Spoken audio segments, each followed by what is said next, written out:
Eh, vous revoilà, ça fait plaisir. Prêt pour une autre histoire? Je pense qu'elle sera assez brève, mais moi je l'aime bien. Je vais vous parler de Fifeza, la roi des cauchemars. Oui, alors je dis la roi car bien que j'utilise le mot humain au lieu de Fikeki, de base c'est un terme qui désigne plus un chef, pas forcément un genre. Donc c'est pas masculin, c'est plus unisexe. Oui, à l'oreille c'est chelou, mais je vous jure on s'y fait. Enfin bref, Fifeza, elle pouvait réaliser le vœu de n'importe qui en échange de laisser son domaine envahir le monde de celui qui l'avait invoqué. Autant vous dire que son bouquin est assez bien planqué et que pas beaucoup de monde veut l'utiliser. Sauf un mec. David D'Angelo. Alors j'avoue que je sais pas pourquoi il a fait ça. Il invoqua donc Fifeza. Elle était prête à réaliser son vœu, mais à sa surprise, il voulait faire connaissance. Genre comme un rencard.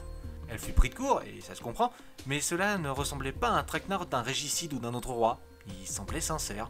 Ils prirent donc le temps de se connaître. Elle lui expliquait la mythologie asmadorienne, le néant, les domaines, les âmes. En échange, n'ayant que peu d'occasions de sortir, il lui apprit la culture de son monde, comme les jeux vidéo, les séries, la littérature de tout type, la musique. Pour s'adapter, il décida de faire un rituel pour obtenir le même physique qu'elle et donc un visage poulpesque, ce qu'elle apprécia grandement.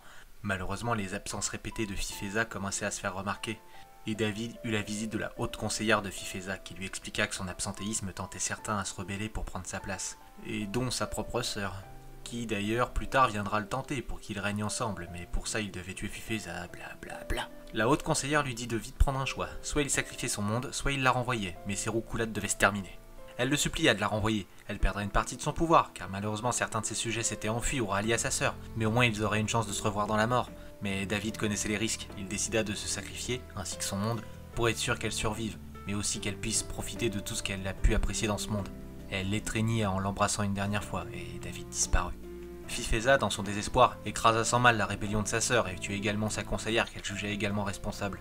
Depuis, Fifeza ne dort plus, ne rêve plus et pleure son amour chaque nuit.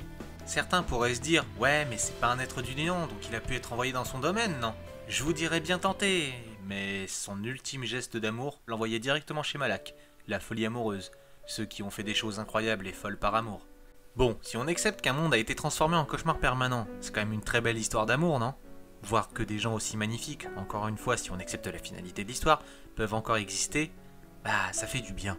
Ah, votre temps est déjà écoulé, je vous dis à la revoyure alors.